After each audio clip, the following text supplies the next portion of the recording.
anak-anak semua, berjumpa lagi di pelajaran IPS. Pada hari ini, kita akan mempelajari tentang kondisi masyarakat Indonesia pada masa penjajahan. Mari kita simak materi berikut ini. Setelah Belanda berhasil mengusir Inggris pergi, dan Belanda melakukan berbagai cara untuk memonopoli perdagangan, yaitu dengan membuat kongsi dagang Belanda, yaitu VOC. VOC yaitu Verenigde Oost-Indische Compagnie, yaitu sebuah kongsi dagang milik Belanda yang didirikan pada tanggal 20 Maret 1602, yaitu dengan pendirinya Johan van Oldenbarneveldt. Selanjutnya, tujuan utama didirikan VOC adalah yang pertama, menghindari persaingan antar pedagang Belanda, yang kedua, mengatasi persaingan antar pedagang Eropa, dan yang ketiga, menguasai dan memonopoli perdagangan rempah-rempah. Dan VOC pun mulai memonopoli perdagangan, yaitu dengan cara mengadu domba atau politik divide et impera.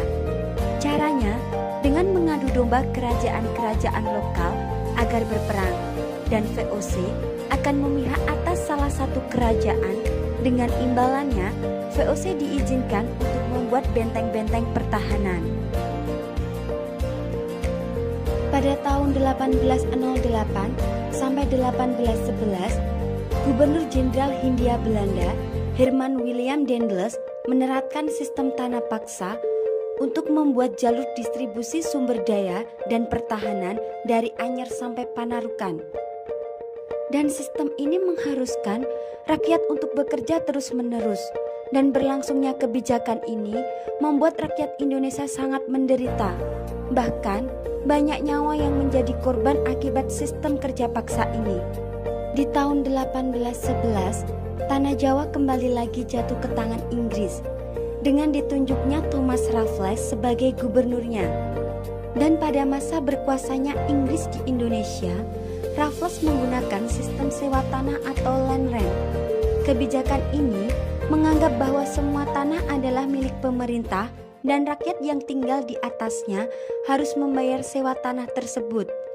Sistem sewa tanah berlaku hingga 1816 ketika Belanda kembali lagi merebut tanah Jawa dari Inggris. Dan di tahun 1830, Jenderal Van den Bosch menerapkan sistem tanam paksa atau kulturstelsel. Dari sistem tanam paksa ini, mewajibkan setiap rakyat untuk memberikan 20% tanahnya untuk ditanami tanaman ekspor seperti kopi, cengkeh, lada, tebu, dan lain-lain untuk dijual ke pemerintahan Belanda. Karena sistem tanam paksa ini, rakyat kembali lagi merasakan penderitaan, kemiskinan dan kelaparan yang merajalela karena upah yang diterima sangatlah rendah. Keadaan ini membuat pemerintah Belanda seperti Douwe Dekker dan juga Baron van Hove melakukan protes ke pemerintah Belanda. Usaha tersebut membuahkan hasil. Pada tahun 1870 dikeluarkanlah Undang-Undang Agraria dan dihapuskanlah sistem tanam paksa dari pemerintahan dan membolehkan perusahaan swasta untuk menyewa tanah rakyat. Terima kasih untuk anak-anak yang sudah menyimak materi pada hari ini. Jangan lupa tetap jaga kesehatan dan selalu semangat belajar dari rumah. Sampai jumpa di pembelajaran IPS selanjutnya.